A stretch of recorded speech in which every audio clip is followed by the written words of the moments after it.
Hazel Collins hung her apron on the hook behind the door and sighed softly.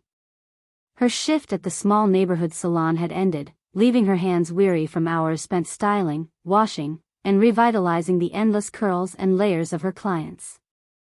Her mind carried the weight of anticipation as she changed her clothes, her best blouse, though faded, paired with thrift-bought pants.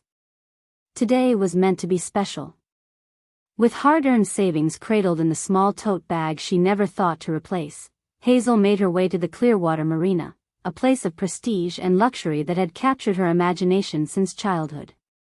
She'd often seen those elegant vessels from afar, cutting through the azure water with an effortless grace she admired. Today, she was finally going to experience it herself, her first sailing lesson at the elite marina. Her footsteps paused at the entrance, where grand yachts bobbed lazily against the backdrop of manicured docks. The aroma of fresh sea air, tinged with notes of expensive sunscreen and polished teak, enveloped her senses. She savored it, trying to ignore the gnawing feeling of being out of place. Clutching her tote, Hazel approached the check-in, faltering over the unfamiliar sailing terms. "Excuse me, I'm here for the sailing thing. The jib dash," she started nervously. Her words brought a snicker from the sailing instructor, who interrupted with a scornful laugh. "Jib sheet, darling, not jib thing," he said loudly, ensuring those nearby heard. "Maybe you should try less complicated waters." The laughter stung, amplified by the onlookers' glances. Hazel shrank back, humiliated beneath the weight of judgment. Her cheeks flushed as the instructor's words echoed, marking her outsider status in a place she had hoped would welcome even the humblest of dreams. As Hazel turned away from the crowd, her heart sank deeper with each step. The echoes of laughter and the instructor's biting tone lingered painfully in her mind. Around her, a few patrons whispered to each other, their glances darting in her direction. Some tried to mask their smirks, while others quickly looked away, unwilling to engage or intervene. An acknowledgement of their complicity or discomfort perhaps, but none offered a word of kindness. Her feet carried her beyond the marina's bustling hub, to a small bench just beyond the bustling hub, overlooking the gentle sway of anchored boats and the sunlit swells of the bay.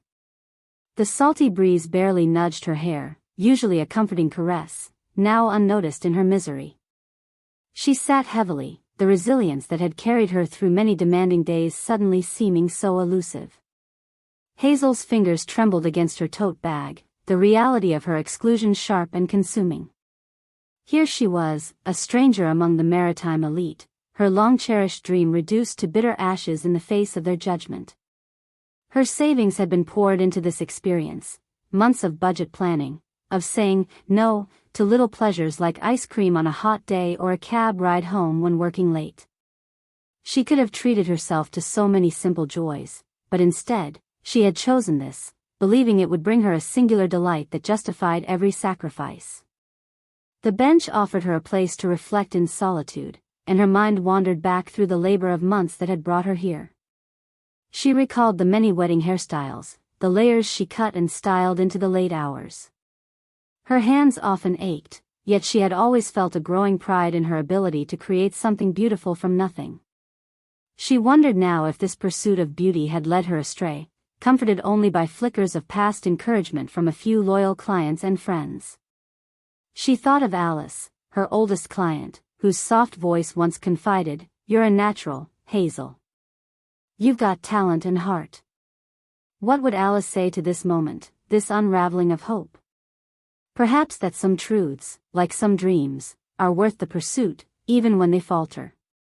Deep in reflection, Hazel remembered why she had longed for this day. Sailing had always symbolized freedom to her, the open sea, unbound by borders, as boundless as the dreams she held close. Since her father had recounted tales of adventures at sea when she was a child, her spirit yearned to touch that freedom, even just for a day. The sailing lesson had been meant to commemorate her recent promotion at the salon, a quiet achievement marked by reluctant praise from her boss but heartfelt congratulations from the women she styled. It was a milestone lacking fanfare, yet rich with personal significance, a launch into a period where she allowed herself to dare bigger dreams. Hazel wiped a damp cheek, the city sounds nearly drowned out by the gentle calls of seagulls.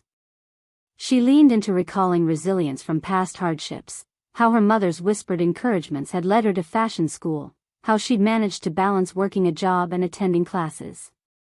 At some moments it had seemed impossible, but she had persevered, driven by a vision of a life she wanted to shape with her own hands. The public humiliation she had just endured was a stark divergence from the path she had been building, its cruel unfairness cut deeply, shaking her belief in the celebration she had planned for herself. Yet beneath her weariness, an ember of determination flickered, whispering that this need not be the conclusion of her story. The sun shifted overhead, throwing dappled light on the marina's tranquil waters. As Hazel sat there, trying to reconcile shattered expectations with lingering dreams, a part of her acknowledged the strength that had carried her this far. Hazel rose from the bench with a slow, deep breath, resolving to return to her life, to the clients who saw her talent and potential beyond their cosmetically adorned reflections. Yet as she prepared to walk back, another kind of journey unwound before her, a growing belief that her story wasn't solely defined by this cruel dismissal, but by her ability to push beyond it towards something more equitable and fair. Though still stung by the rejection, Hazel began considering her next step. As she turned to leave, a small motorboat glided past, its wake disturbing the calm surface. The boat's wake rippled into thoughts of change, not just personal, but systemic. Her experience underscored a need for voices like hers to challenge the status quo, bringing attention to structures that, like the marina's pristine facade, might hide flaws beneath their sheen. Hazel walked on, shuffling past boisterous sea-weathered adventurers and glittering yachts, markers of a world she had engaged with momentarily, mustering courage to channel her hurt into meaningful action. The memory of the bench overlooking the harbor, the one seemingly simple choice that had filled the void of unwelcome silence, spurred her forward with quiet resolve. Little by little, the marina behind her receded into the bustling energy of the city, where ordinary dreams nested among the extraordinary, and resilience was as common as the cityscape itself. Hazel sought out the solace of familiar streets, streets that told stories of renewed chance, much like the humble salon where her artistry served as both creation and solace. In leaving the marina, Hazel carried with her not just the pain of exclusion, but an experience poised to confront inequity, challenging assumptions, and forging an opportunity to effect change in realms far beyond an unfinished dream of open waters. Her steps quickened with purpose as she re-entered the embrace of her city life, the bench by the harbor remaining in memory, a moment of stillness that might yet herald unexpected movements of justice and renewal. After sitting on the bench for what felt like hours, consumed by the rollout of her thoughts and visions, Hazel decided it was time to return to the familiar grounds of her life. The sun hovered lower in the sky, casting long, golden shadows across the marina, yet her mind was gradually clearing from the morning's humiliation. As she stood up and brushed off her clothes, a habitual action ingrained from a lifetime of careful presentation, her eyes wandered one last time over the intricate lines of the sailboats and the sheen of the luxury cars parked along the lot's edge. Detaching from the scene, she turned toward the exit, her steps slow but deliberate. As she meandered toward the marina's side path, her attention was suddenly caught by a pair of unassuming wooden doors on the far side of the building. These weren't prominent, but they carried clear signage, "Emergency Exit." What immediately struck Hazel was the heavy chain and padlock secured across the handles, a glaring anomaly she couldn't ignore. The juxtaposition was astounding, a luxury enclave, flaunting its opulence and splendor, yet concealing such a clear safety violation. Hazel's salon-trained eye, used to noticing out-of-place hairs on intricate updos, spotted the incongruity instantly. Her curiosity led her closer, and as she neared the doors, she heard voices. Two marina employees stood by a maintenance cart, talking in low voices. Hazel, lingering in the shadows, sharpened her ears to their conversation, alarmed to pick up on their candid discussion about the locked exits. "Yeah, I know it's against regulations, but management says we can't have just anyone wandering in off the docks," one said, adjusting his cap to shade his eyes. "The bosses don't want to spend on security, so this is what we're told to do." "Just hope nothing happens," replied the second with a shrug. Hazel felt a surge of incredulity and anger. Their casual dismissal of such a serious issue was astounding. The thought of a fire or emergency in such a venue, with exits locked, horrified her. She envisioned the chaos and danger that a locked emergency path could cause, and knew she had to act. Her earlier humiliation now paled next to the gravity of this act. Discreetly, Hazel took out her phone, minimizing noise as she snapped pictures of the padlock and listened intently, noting key phrases of the conversation. Her determination solidified into a rapid plan. She would report this. Perhaps her presence in the world of extravagant dreams had been brief, but her exit was now filled with a purpose far beyond personal experience. It was about doing right by others, even if those others inhabited a world she'd never be a part of. Quickly, Hazel navigated her contacts until she found the email for the local Marine Safety Authority. This wasn't the kind of confrontation she had initially foreseen, but her certainty in it felt natural. She composed her message succinctly, documenting what she had observed and overheard, including the specifics of her own mistreatment as context to her credibility. She attached the photos, adding a plea for urgent attention to the safety violations she had uncovered. Each word was carefully penned, each sentence born out of a duty both civic and moral, driving her to do something rather than carry the burden of ignorance. Her hands, calloused from years of precise artistry, tapped send with a resolute determination unheard of in those enclosed marina spaces. As Hazel retreated to the city streets, a sense of resolve mingled with the remnants of the day's upset. She had come seeking a piece of the beauty that had tempted her dreams, yet was leaving with a sense of agency, of active participation and consequence. She'd resisted crumbling under judgment and redirected her steadiness toward a greater good. The day's events brewed a strange mix of liberation and sadness within her as she navigated the metro back into downtown. Her thoughts swirled with scattered regrets of a shattered sailing adventure, but also hope that her intervention might protect others. She envisioned better systems, more inclusive events where dreams didn't fade against exclusivity's harsh backdrop. It felt serendipitous, in a way, that what Hazel ultimately seized was justice, not the open water escape she had first anticipated. The movement of the train matched the rhythm of her thoughts. With every station passed, her mind constructed a framework of future aspirations crafted not from personal triumphs but collective uplift. When Hazel arrived home, the familiar sight of her apartment building and the quiet neighborhood street offered a comforting familiarity. Within, her space was modest but tenderly curated, a testament to her taste and nurturing heart. As she entered, the solitude was replaced by reflective calm. The hours passed as she settled into a gentle routine, the day a full course of unexpected shifts, yet the evening granted reprieve. The softness of her bed, the weight of a warm quilt, these were gifts small yet mighty, easing a mind tenderized by unexpected burden. As Hazel finally drifted towards sleep, the glow of streetlights filtering through gentle drapes, she acknowledged a rekindled strength. She had taken a stand in a way previously unimagined. Comforted by this realization, she was undeterred, prepared to face whatever her actions would usher forth. A calm overcame her consciousness, her thoughts aligning with the rhythmic pulse of who she was, an ordinary woman transforming ordinary moments into impactful change. Days passed, and the rhythm of everyday life folded back around Hazel. Her clients, unaware of the emotional turbulence beneath her normal demeanor, chatted uncomfortably about neighborhood news, fashion trends, and snippets of city life from behind the comfort of her salon chair.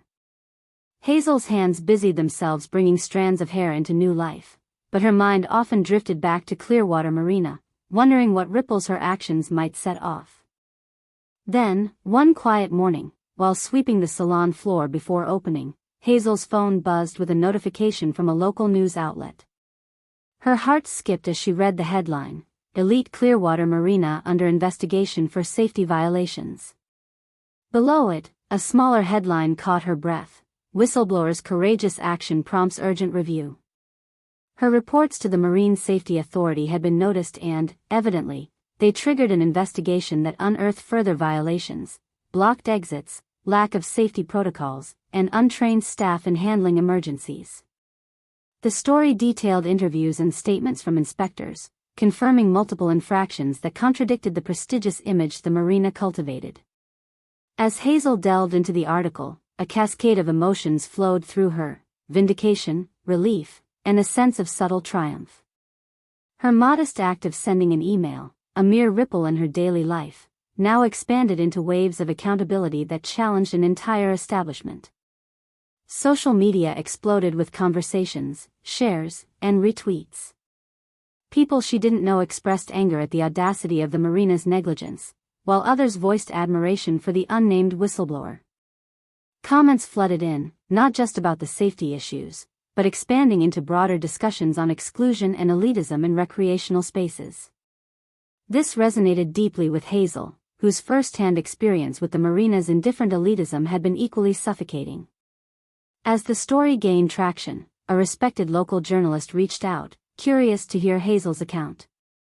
After some deliberation, she agreed to an anonymous interview, choosing her words with care to share her story while underlining the impact of these safety failures. Her voice, humble yet steady, recounted the experience: the humiliation instigated by an arrogant sailing instructor, the locked doors, and her decision to speak up not just for herself but for the safety of countless others. The marina management, confronted by the immediate fallout, hurriedly released a statement. It was a clumsily organized apology, attempting to downplay the seriousness by emphasizing their long-standing commitment to excellence and pledging to rectify the unfortunate oversights. But the superficial tone of their message only stoked public ire further, with skepticism voiced widely. More upheaval followed as the marina's supervisory board took direct action against those involved.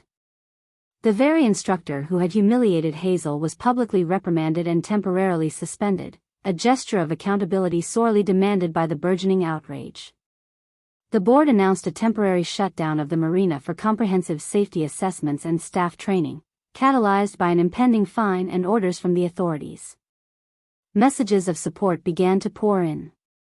Some came from strangers who resonated with Hazel's sense of quiet endurance, others from clients and residents within her community. "Thank you for looking out for all of us," wrote one client in a heartfelt card. "Your strength and courage ripple far beyond that day at the marina." Surprisingly, messages also arrived from individuals sharing their own stories of facing exclusion and indignity at such exclusive places, providing Hazel with a surging awareness of how commonplace these experiences were and how much change was desired. Her actions seemingly granted others the courage to speak, to demand more hospitality and inclusivity in spaces otherwise reserved for social strata. The story spread beyond mere tale-telling. It became a starting point for larger conversations about transformation. Local groups organized forums to address accessibility in recreational activities, igniting debates on privilege and social consciousness. Hazel's narrative, once an isolated incident etched with personal hurt, had evolved into a broader dialogue advocating fairness across societal lines. The support and recognition Hazel received bolstered her spirit daily. Little by little, her world grew more expansive as she stepped out of the singular act of standing against wrongs into a role, even unwillingly, of inspiring change for many. Her tale was no longer solo solitude but part of a collective movement towards equity. Even the salon customers found their idle chatter filled with more substance, extending beyond mere fashion tips to discuss values and ethical business practices, reflections of the impact sparked by Hazel's whistleblowing. A palpable empowerment charged the air. On one inconspicuous afternoon, Hazel received another email, from the Marine Safety Authority, this time a formal acknowledgement, thanking her for her vital role in prompting reform and committing to enhanced monitoring of such amenities in the future. Her input shaped not just immediate change but underscored a more principled approach to community safety and integrity. Although life continued its own course and Hazel returned to her comfortable routines, the transformative experience left indelible prints on her path forward. Hazel had made her mark, a significant spark remediating a space and making it accountable.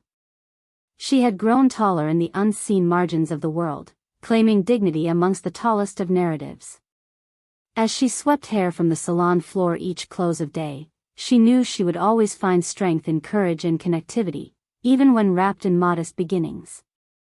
Hazel had no grand expectations, but she found renewal in the realization that, through shared endeavor and quiet resolve, ordinary lives indeed shape extraordinary outcomes. Several weeks passed since Hazel had first stumbled into the glaring spotlight of societal change, a light motivated by her modest whisper for reform and safety. The city had moved forward, as cities do, but residual ripples from her actions continued to gently disturb stagnant waters. The salon, a cozy cocoon of familiarity, enveloped Hazel each workday. Her scissors moved with renewed assurance, snipping away at hair and chatting amicably with clients. Faces familiar and new graced her chair, and with each patron, Hazel imbued her craftsman's touch with the subtle strength she had discovered within herself. Buzzing away at the salon, Hazel's spirit had transformed along with her steadying hands. She wore her ordinariness like a badge of quiet pride, aware now that it carried an undercurrent of courage and quiet power. She had come to understand that humility was its own kind of valor. The salon's atmosphere brimmed with authenticity, buzzing with voices rehashing the marina's reform. Clients expressed gratitude freely, inspired by Hazel's fearless choice to speak out when silence would have been far more comforting. One crisp autumn morning, a bright day that painted the streets gold with its light, Hazel entered work to find an unexpected envelope resting on her workstation. She paused, brushing her fingers across its textured white surface, instinctively sensing its significance. She waited until a lull in appointments to open it. The envelope contained a letter of gratitude. It was from a local community organization, echoing their thanks and recognizing her courage with an invitation, an opportunity to speak about her experiences and the impact of citizen advocacy at an upcoming event. Though unsure, Hazel felt honored, her identity tied not just to the image she crafted in mirrors, but to the selfless brush of change she had helped paint across wider canvases. The letter detailed their desire to celebrate conventional stories hidden in plain sight, stories much like Hazel's, which reflected the strength that lived in everyday perseverance. She tucked the note carefully into her bag, considering the offer and the potential to articulate the values she longed to share. As days wove themselves into weeks, Hazel's spirit brimmed with both fortitude and sobriety. Her life, though simple and without the conventional trappings of acclaim or wealth, was grounded in authenticity, rooted in a sense of integrity and community that felt more rewarding than the most extravagant nautical jaunt imaginable. One afternoon, amid sweeping the floor, Hazel noticed a local news update. The Clearwater Marina had reopened after its temporary shutdown. It sparked only curiosity now rather than the aching disenchantment she had earlier felt. The notice spoke of renovations completed with a course set for increased inclusivity and safety consciousness. Though Hazel harbored a passing interest in resumes or continuations of past regrets, in truth, she felt no pressing need to revisit the marina herself. Yet, she had curiosity enough to walk past on her way home a few days later. The marina's gateway, one she had first approached with tentative excitement and left with deep-seated hurt, stood softer now in the late afternoon glow. A prominent sign by the entrance showcased their new commitments: safety first, inclusivity always, it declared in bold, welcoming letters. The sight prompted Hazel to smile softly, not for what she had lost, but for what had since been gained. She imagined the sheer rounds of critique and advocacy discussed behind those gates, now tempered not by exclusivity but by newfound accountability. With each word etched in signage, an anticipatory step toward genuine improvement awaited, fostering awareness her small act of defiance initiated. Days sauntered along, and Hazel found herself more tightly intertwined within her community. She connected with others who faced discrimination, sharing stories and insights that echoed in strength from voices that knew far too well the pain of alienation. In her neighborhood, Hazel reclaimed her standing amongst friends and acquaintances who embraced not just her pioneering actions but the standing invitation to foster fairness in corners where it was scant. Her newfound outspokenness was celebrated, her consciousness tied to communal efforts steeled against negligence. Occasionally, the marina management reached out with invitations or apologies, attempting to win back goodwill or offer her a complimentary chance to experience their transformed service. Yet, Hazel declined each politely. Her ship may have sailed on waters clear and hopeful, a moment now stored in cherished memory rather than repetition. Instead, she chose stories to keep her company, the stories of resilience found in each reflection she shaped in the salon's mirrors. She wrote new ones too, forging paths within lovingly ordinary days. In one quiet, pivotal moment, Hazel sat at her small kitchen table, warmed by a teacup cradled between her hands. The aroma of chamomile filled the room, weaving through open windows as laughter from nearby children floated up from the street. It was a sweet, pulsing melody of life unfolding. She glanced about her modest home, each detail familiar, now underscored by a pride she perhaps hadn't fully recognized before, one not altered by exterior influences but affirmed by inner revelation and resolve. Hazel didn't have the status she'd once coveted, yet she'd achieved something far more enduring. A quiet assurance wrapped around her spirit, a sense of self seamlessly built into her every deed, every kindness shared, every moment uplifted by the collective strength found in shared endeavor.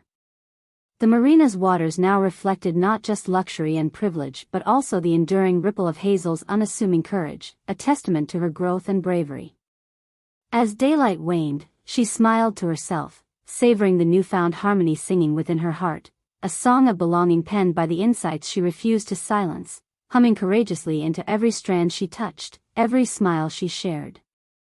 Her world had shifted, broad yet vivid, inspired by resolving to stand a little taller, daring to weave dreams from the very fabric of ordinary days, sailing across realms of kindness and determination, weaving tales of genuine transformation. Hazel's journey wasn't marked by where she had arrived but how courageously she chose to travel.